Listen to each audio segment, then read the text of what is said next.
8:16, tercera entrevista aquí en Punto Noticias, temas variados, temas de coyuntura y que obviamente son de interés de la ciudadanía. A continuación vamos a dialogar con Mario Pazmiño, exdirector de Inteligencia Militar y consultor internacional en seguridad y defensa. Hay que recordar que el pasado 16 de mayo el gobierno de Ecuador declaró el estado de excepción en el sistema carcelario del país ante el deterioro de algunas de sus infraestructuras y por varios hechos de violencia registrados en las últimas semanas. Sumado a esto, varias denuncias sobre casos de corrupción que se habrían cometido en el sistema. Sobre esto, inmediatamente dialogamos con nuestro invitado, Mario Pazmiño. ¿Cómo está? Bienvenido. Gracias, muy buenos días. Un cordial saludo a todos los oyentes de esta prestigiosa radio. Yo considero que la situación carcelaria que se está viviendo a nivel nacional es sumamente grave. Grave en el sentido de que no estamos enfocándonos en el contexto puntual de la problemática carcelaria. Estamos viendo solo la parte del bosque, diría yo, no en sí dónde está el meollo del asunto. Y es por eso que yo no comparto en cierta forma la decisión del gobierno de declarar un estado de excepción. Un estado de excepción que lo único que hace es tratar de colocar ciertos parches temporales a una problemática mucho más grave. La problemática está al interior de los centros penitenciarios, en donde existe corrupción de guías penitenciarios, en donde existe corrupción de policías, en donde los sistemas tecnológicos de seguridad no funcionan y han sido destruidos por parte de los mismos guías, por parte de los presos, por parte de una ineficiencia operativa en la administración de los centros carcelarios. Entonces, a mi criterio, se tiene que generar un proceso integral de reconstrucción al interior de cada uno de estos centros. Y a esto le sumamos dos factores que son muy decisivos dentro de la problemática. El primero, indudablemente, es el hacinamiento. Solo por poner un ejemplo, tenemos cerca del 350% de hacinamiento en todos los centros carcelarios. Tenemos 55 centros carcelarios, de los 33 están hacinados. Solo permítame por favor, son datos valiosos para que los ciudadanos tengan una idea muy clara. Voy a referirme a algunos que son muy conocidos. Por ejemplo, la cárcel 4 que está aquí en Quito, la capacidad de este centro es de 1.048 detenidos. Tiene al momento 2.211, tiene 111% de exceso. Bahía fue creado para albergar 223 detenidos, tiene 689, 209% claro, de exceso. Machala fue creado para albergar 472, tiene 1.055, 124%. Santo Domingo era para 823 y tiene 1.635, 99%. Me voy a Guayaquil. En Guayaquil tenemos al momento detenidos 8.729 personas, los famosos PPLs. Esa cárcel fue hecha por el anterior gobierno para albergar 4.836. El doble. Es el doble. Y, por citar Cotopaxi, el último que está en la Tacunga, 4.763 detenidos actualmente, y la cárcel fue creada para 4.233. Ese está un 13%. Entonces, existe una saturación. No les doy aquí otras cifras, por ejemplo, 356% en algunas cárceles como Archidona, que fue creado para 9 personas y tiene cerca de 60 personas detenidas. Entonces, no hay una planificación adecuada, no hay una administración adecuada de los centros carcelarios. Existen mafias y procesos de corrupción internos que no los van a poder romper. Tenemos, además de esto, guías penitenciarios que no tienen una formación en el sistema de control de seguridad de PPLs. Entonces, todo es improvisaciones. Y con estas improvisaciones le sumamos a esto una disposición gubernamental en el sentido de que queremos tapar este hueco, este problema, con ciertas medidas que no son las adecuadas desde mi punto de vista. El ex defensor público y ex secretario de Derechos Humanos a cargo de el sistema penitenciario, porque estamos bastante lejos de la rehabilitación social, manifestaba también otra variable. El tema de la superpoblación asociado al tipo de crímenes o razones por las cuales están.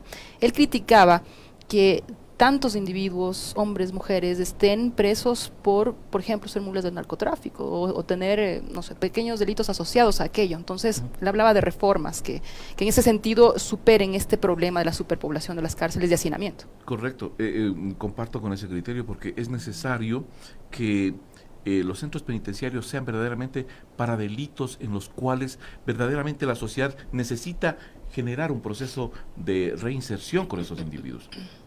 Pero hay otros problemas que, por ejemplo, a una persona le cogen robando un celular.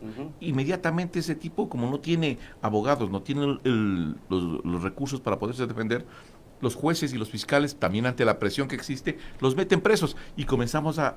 La escuela del delito. Espiral. Claro. Y exactamente lo que usted dice, allá van a graduarse en otro tipo de actividades delictivas que están conexas dentro de esta, digamos, maraña de crimen organizado Claro, que porque existe a nivel. exacto, porque lo peor de todo es que está allá adentro instituida una Pero red de proliferación estamos caminando hacia lo que es un del estado delito. fallido. Yo siempre he Ya. dicho, perdón, estamos caminando hacia un estado fallido. ¿Por qué?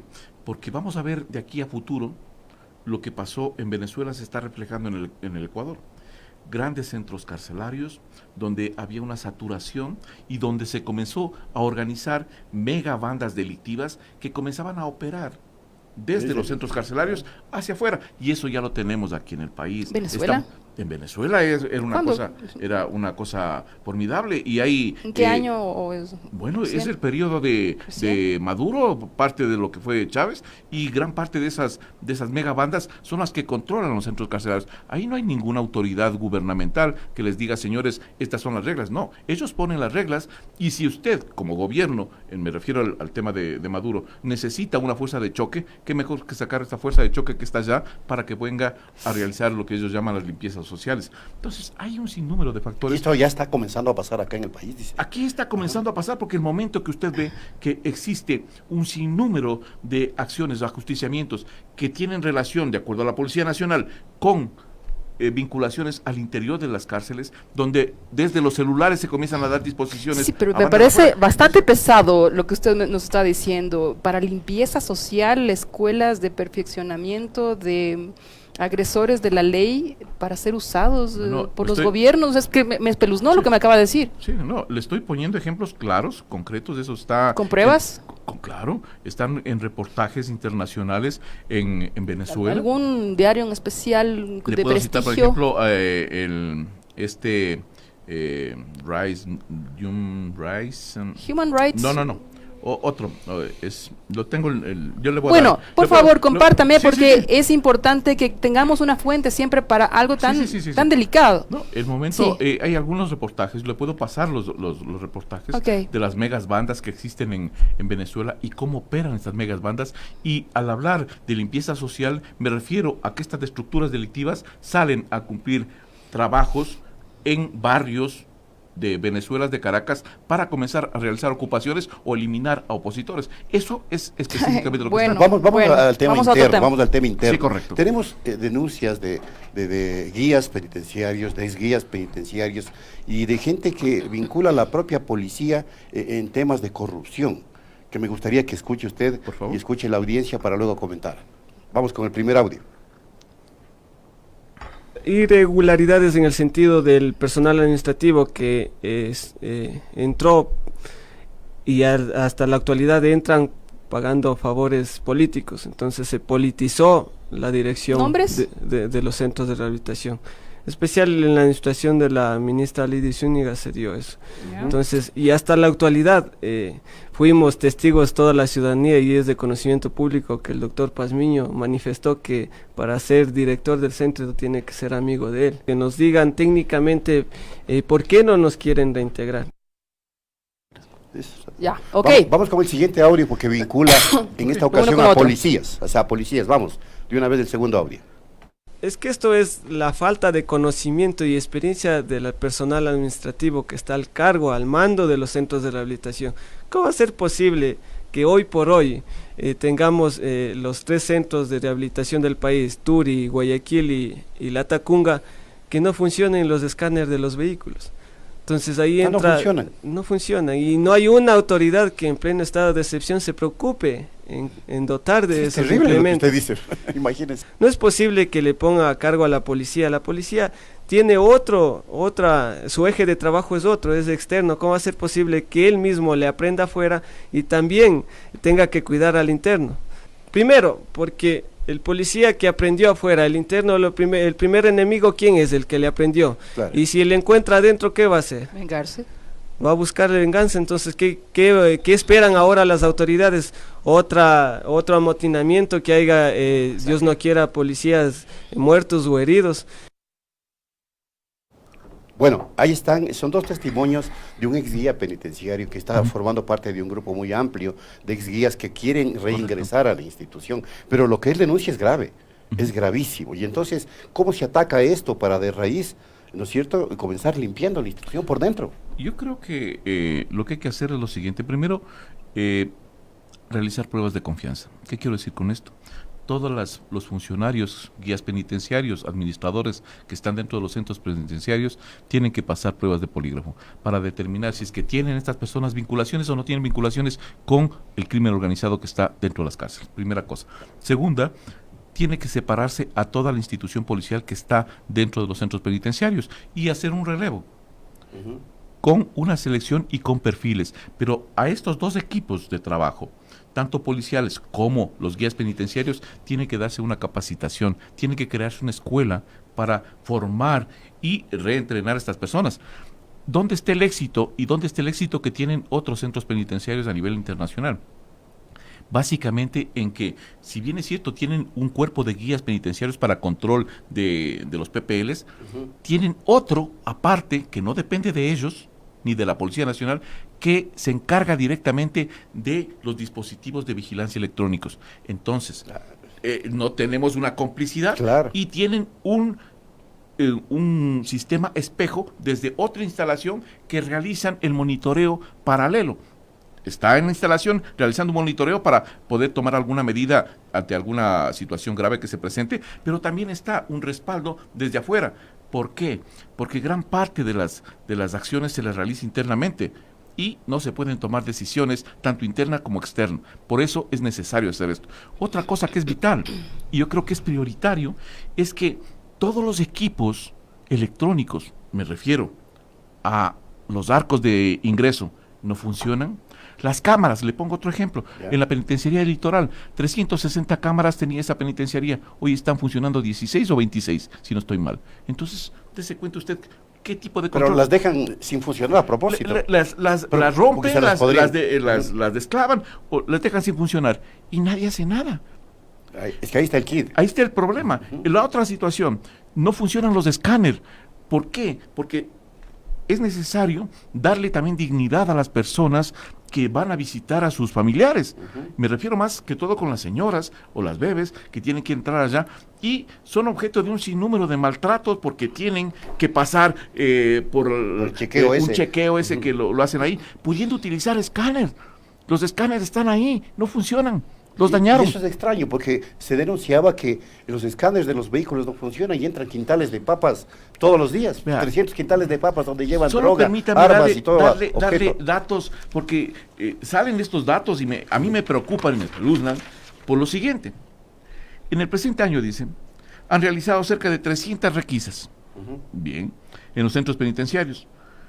Encontraron 1.937 litros de licor, fíjese. 2.968 accesorios de teléfonos, 341 artefactos eléctricos, 160 municiones, 4.000 armas cortopunzantes. Imagínense. Encontraron droga, encontraron armas de fuego, encontraron teléfonos. Entonces, ¿qué quiere decir? ¿Que el problema está afuera con un control? No, señores.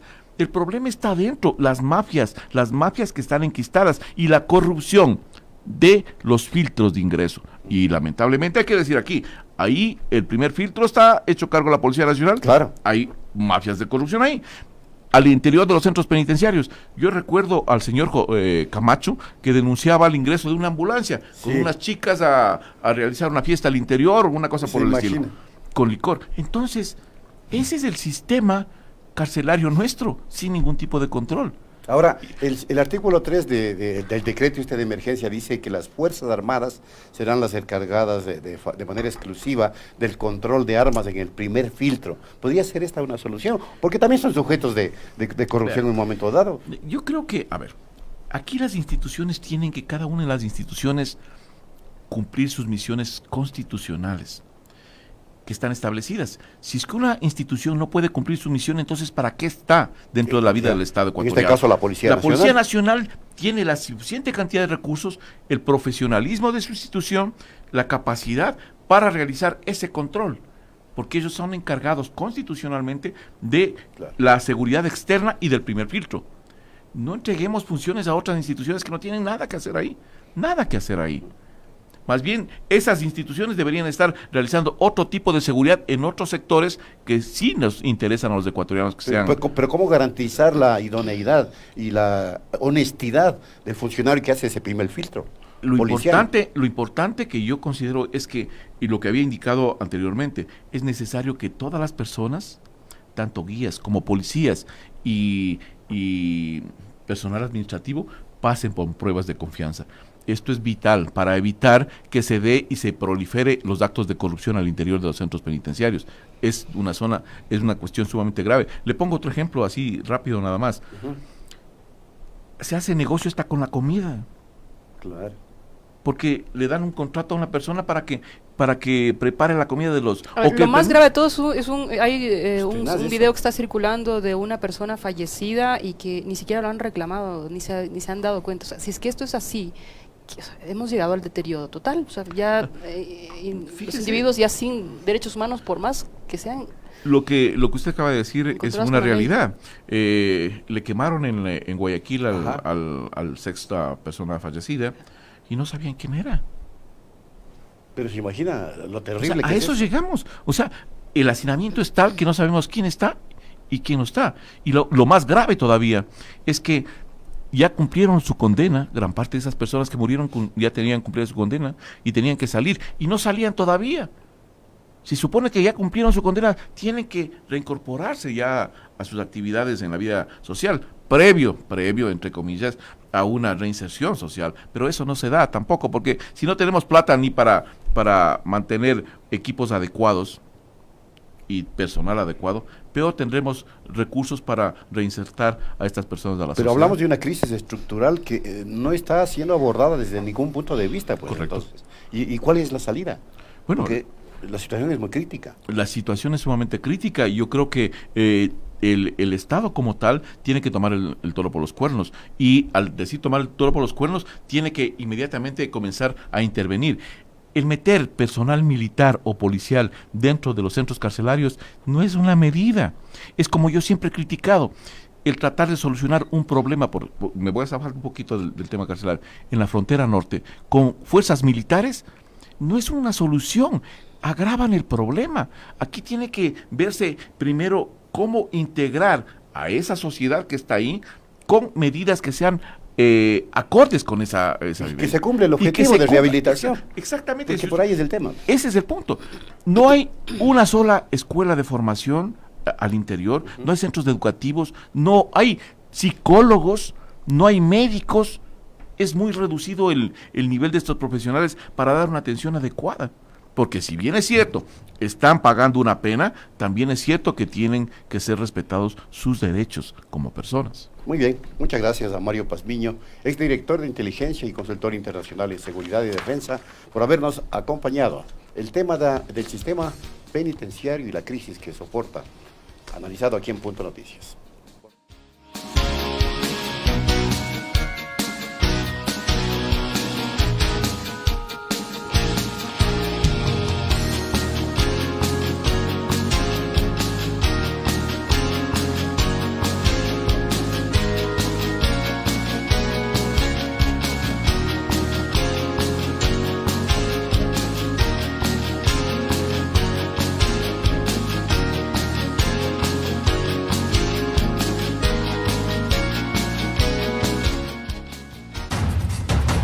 Radio Libre. Solo nos manda usted. Punto Noticias. Punto Noticias. Estoy lista para compartir con ustedes todas las tardes en el noticiero Punto Noticias, segunda emisión. Somos una fuente confiable. Acompáñenme. Punto Noticias, segunda emisión, con Melinka Guiracocha, 12 horas.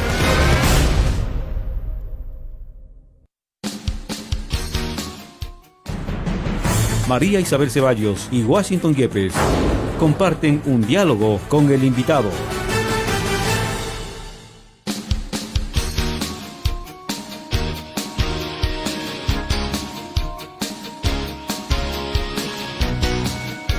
Ocho 37 minutos, 8 horas 37 minutos. Quinto Lucas está con nosotros, lo conocen ustedes, fue vicecanciller, es experto en temas internacionales y hace poco hablábamos sobre el tema Olavini. El tema para hoy estaba relacionado a Julian Assange y a Olavini lo detienen porque al parecer, según los que lo detuvieron, era amigo de Julian Assange. No le han comprobado nada. Quisiéramos comenzar por ahí el análisis tuyo. Bueno, Quinto, un saludo cordial para ustedes, un tal? saludo cordial para todos los amigos y amigas. En realidad, primero estaban buscando a dos rusos, ¿no? O sea, fue tan absurdo todo el tema Olavini. Primero porque dijeron que existían dos hackers rusos que eran amigos de Julian Assange y que estaban desestabilizando el país. Después finalmente terminaron deteniendo a Olavini, que no tienen ninguna comprobación de nada contra él, está detenido por estar detenido, y finalmente cuando se consulta sobre una fianza, algo absurdo pero está pasando en la justicia de este país, dicen que no pueden fijar fianza porque no saben lo que ha cometido, o sea, no saben realmente si ha hecho algún delito, ha cometido algún delito o no. A nivel internacional, realmente, a nivel de organismos de derechos humanos de distinto tipo, porque ahora los organismos de derechos humanos también son de distinto tipo, todos realmente coinciden en que primero que es injustificado lo que ha ocurrido con Olavini, pero después, en segundo lugar, el problema de la justicia ecuatoriana, que ya empieza a preocupar en todos lados. Ya, pero en la génesis de este caso Olavini, existe una información que reciben los ministros de Estado que la presentan a través de una rueda de prensa. Alguien está fallando, entonces, ¿es inteligencia, es policía? Bueno, los ministros de Estado realmente están, digamos que cometiendo determinados errores, pero que causan gracia, porque, los ministros de Estado y algún embajador, porque todo lo que se le achacó, y ahora viendo algunos videos, las cosas que dijeron y que dijo el propio presidente sobre Assange, son tan burdas que a nivel internacional ya se ríen los medios, los medios internacionales, inclusive de derecha, no digamos los medios, digamos, más democráticos, los medios que tienen una posición determinada se ríen porque lo que hablaron de heces fecales, de malcriado, bueno, algunas expresiones bastante ridículas, pero eso se traduce en lo que dijo la propia ministra de Gobierno, digamos, sobre Julian Assange. Y sobre Olavini es lo mismo. Primero dicen lo de los rusos, después dicen determinadas cuestiones de lo que ha hecho Olavini, después, porque además fue todo tan loco, digamos, porque... Sí, pero uno puede aventurarse a decir estas cosas sin tener una no se prueba, puede aventurar porque es una vergüenza que un ministro se aventure a decir, bueno, dijeron de que se llevaba no sé cuántos pendrive, como que sacara la información en pendrive. Hoy, alguien que además es acusado de hacker, alguien que Imagínate. Es que maneja el tema de la tecnología de la comunicación y de la computación, entonces... todo lo que han dicho los ministros, todo, porque ya no encuentro algo que sea coherente con la realidad. Todo es bastante ridículo. Bueno, pero lo lamentable es que, más allá de la ridiculez, se cae en problemas que causan violaciones de los derechos humanos, porque Olavini está sufriendo una violación permanente de los derechos humanos ya, ¿cuánto? 1 mes y medio, más o menos, 2 meses casi. No sé si Quinto pudiste escuchar la entrevista con Carlos Soria hoy por la mañana. Él dijo que me parece el New York Times, el presidente de la República le dijo que se le encontró hackeando. pero no había una materialidad de la prueba, por tanto se les ha Sí, pedido... lo encontraron en la estratosfera. Claro. Porque 57 días incluso el informe policial da cuenta de que no estaba haciendo absolutamente nada al momento de ser apresado, pero el presidente había manifestado a este medio internacional que el momento en que fue apresado fue encontrado hackeando. Hasta ahora no se ha revelado cuáles fueron las páginas que ha hackeado, de hecho, el propio no hay Felipe ninguna Rodríguez, información. pero se ha llamado a rendir versión al presidente de la República y sus 2 colaboradores de gobierno. ¿Crees en que pueda esto ocurrir en las próximas horas o semanas? Yo creo que en lo íntimo de algunos ministros y tal vez de la ministra de Gobierno saben que cometieron un error garrafal, pero tienen que mostrar que no se equivocaron. ¿Cómo? Tienen que seguir justificando la entrega de Julian Assange al Reino Unido, que bueno, podrá terminar, y ahora vamos a hablar, podrá terminar en la extradición a Estados Unidos o no, pero para justificar todo eso, ellos tienen que buscar cómplices, vínculos, y por eso siguen manteniendo a Olavini preso. No tienen ninguna justificación para tenerlo preso y si siguen inventando cosas. Y cuanto más cosas inventan, también más es el pantano en que ellos entran, porque cada vez menos le cree no solo las organizaciones de derechos humanos, sino a nivel internacional. Para que eso ocurra, la fiscal general de la Nación debería intervenir y asegurarse de que esto pase. Confiaríamos. Pero la fiscal, el problema de la fiscal es que está interviniendo en cuestiones contadas, en lo que ella cree que debe intervenir, porque vamos a decirlo así, cree que debe interviene en otras cosas que hay denuncias muy duras, inclusive algunas que tocan al presidente, no interviene. Entonces es difícil confiar en la fiscal. Lo que sí hay que confiar es en la presión internacional, que creo que cada vez va a ser mayor, porque estoy viendo que desde distintas organizaciones se están empezando a mover. Y el propio gobierno de Olavini, que tendrá que terminar defendiéndolo. Por cierto, que ya se movió, pero tendrá que moverse mucho más. Vamos a seguir hablando del tema Assange, pero Quinto, quiero pedirte que nos ayudes a aclarar algo que dijo aquí el invitado anterior sobre el tema Venezuela. Tú eres un experto en el tema Venezuela.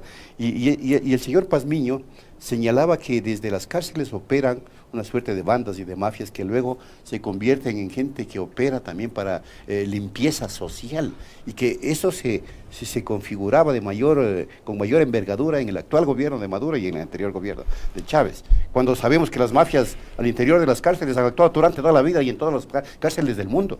Bueno, yo voy a hablar sobre lo de Venezuela por Venezuela, sí, es que porque hablar del señor Pazmiño, el señor Pazmiño tiene denuncias en la Comisión de la Verdad por haber traído gente desde Colombia, por haber secuestrado gente en épocas que me hable de limpieza social, un señor que estuvo vinculado al gobierno de Febres Cordero, en represión activa, porque la Comisión de la Verdad lo dijo así, tengo los papeles de las denuncias y de las denuncias internas, cae en lo risueño. Digo, hoy puede ocurrir este tipo de cosas porque casi todo cae en lo risueño, es lamentable. Más allá de eso, en Venezuela lo que es realidad es que la historia de las cárceles de Venezuela, como las cárceles de Brasil, por ejemplo, y de tantos países, lo que pasa es que hay países que se amplifica mucho más. Venezuela y Brasil, por ejemplo, o Colombia en determinado momento, siempre fueron lugares donde se concentró determinadas mafias del narcotráfico, de la trata de blancas, que como se le llamaba antes la trata de blancas, el secuestro de mujeres. Todo eso siempre ocurrió en las cárceles. Ahora, involucrar al gobierno venezolano en eso, tiene que tener pruebas. No sabía ni lo que estaba diciendo. Decía, lo dijo Reich, no sé qué. Sí, el tercer Reich lo debe haber dicho. ¿Quién dijo? O sea, es una vergüenza lo que puedan decir cualquier cosa sin datos concretos. Y además, cuando hablamos de limpieza social tenemos que recordar el gobierno de Febres Cordero. ¿Qué más se puede decir? Pazmiño fue uno de sus protagonistas. ¿Qué más se puede decir? ¿No? Entonces, hablar con el señor Pazmiño es medio... Lo que es importante es ver cómo a nivel internacional se está tratando de involucrar o denunciar a un gobierno que nos cansamos de decir que les guste o no, fue electo 2 veces, tiene un apoyo popular, no lo han logrado tumbar con intentos de golpe de Estado, se le trata de involucrar en este tipo de cosas. Lo que habría que investigar es cómo están viniendo muchos venezolanos aquí. ¿Quién les paga para venir? Porque hay denuncias de que, más allá de los migrantes y de la situación económica, que muchos pueden haber salido, obviamente, tratando de buscar mejores posibilidades en otros países, hay una migración masiva que ha sido pagada y que ha estado viniendo al Ecuador. Eso habría que investigarse. No tengo todos los datos, pero habría que investigar. Tomemos el caso Assange. Vamos, tema Assange. La justicia sueca frenó la extradición de Assange desde el Reino Unido. No se le ha presentado fácil a Estados Unidos el tema de tenerlo en su jurisdicción. Bueno, lo que pasa que también desde el propio Estados Unidos ya empiezan a haber por lo menos voces que empiezan a discrepar. En el mismo New York Times, en el mismo Washington Post y en otros periódicos, porque es tan absurdo lo de Assange que hasta ahora tenía un juicio, digamos, o se le buscaba por haber robado, digamos, información. Con Chelsea Manning, claro, como que los dos habían robado la información y por lo tanto eso es penado. Pero ahora se está rompiendo lo que es la primera enmienda, lo que ellos dicen, que también le quieren... también hay un proceso por haber difundido la información, que eso ya es una locura para los medios de comunicación estadounidenses, porque ellos siempre dicen, bueno, nosotros nos pasaron la información, nosotros la difundimos porque la primera enmienda y la libertad de expresión en Estados Unidos de la democracia nos permite, y eso siempre ha sido las reglas de juego de todos los medios. Entonces ya empiezan a ver que si pasa eso con Assange, si lo juzgan por haber difundido información, los periodistas también mañana puede ser, claro, justamente el New York Times por haber difundido determinada información. Claro, lo que dice ahora, lo que dicen los jueces en Estados Unidos es que Assange no era periodista y que eso corre para los periodistas. Entonces hay todo un debate que es importante, pero bueno, en ese interín surge lo de Suecia.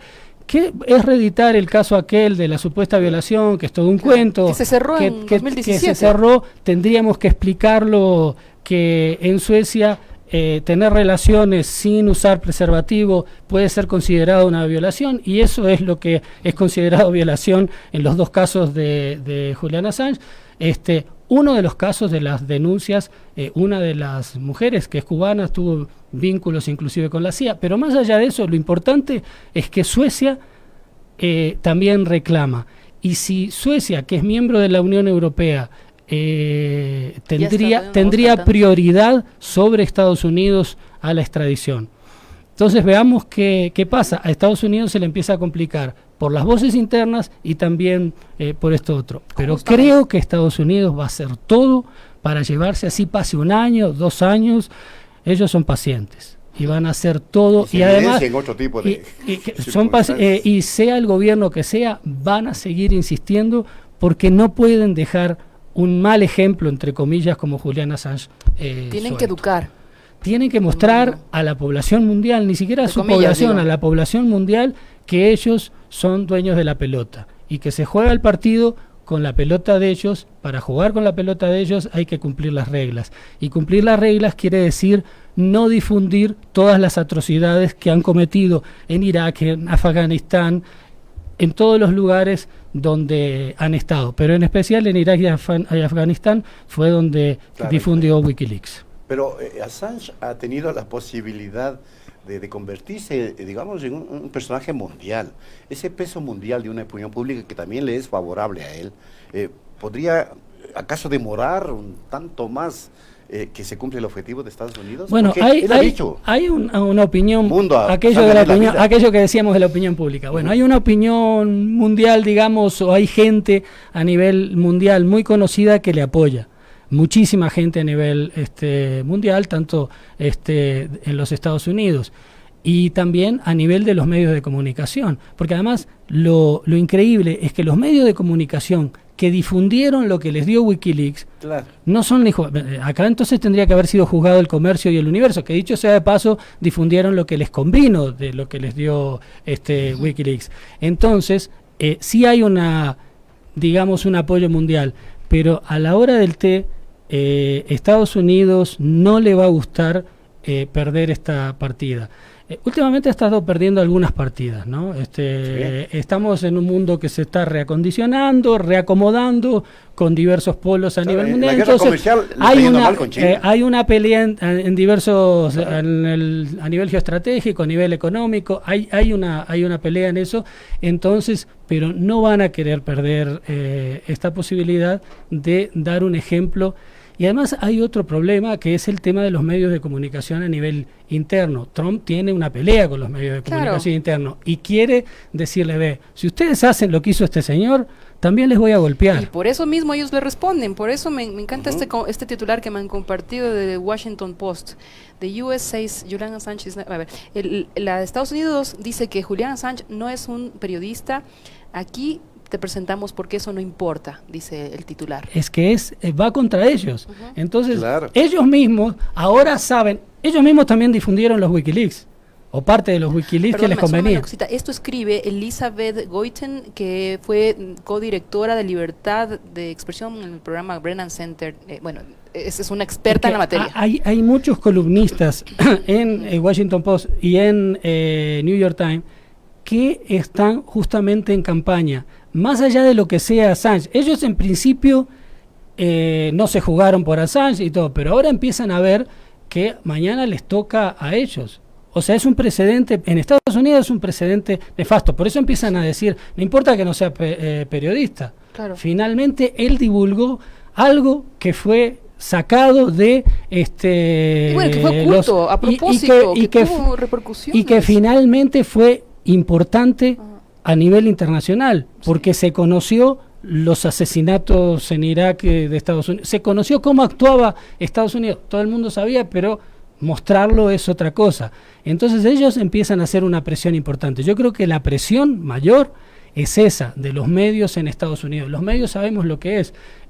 Pasaron muchos años, son otras épocas, pero cuando los medios empezaron a mostrar lo que estaba pasando en Vietnam y cuando empezaron a entrar los cajones de soldados estadounidenses en Estados Unidos muertos, empezaron a darse cuenta que le estaban contando otro cuento. Y ahora los medios empezaron también a denunciar que lo de Julian Assange va no solo en el caso de Julian Assange, sino que marca un precedente hacia adelante a ellos que les fascina la libertad de expresión y que hablan tanto de la libertad de expresión en otros países, pero no les interesa tanto, a los gobiernos de Estados Unidos y al establishment estadounidense. Oye, y ya terminando, el caso Julian Assange, el caso Olavini, nos dejan en un predicamento internacional, pero tremendo, ¿no?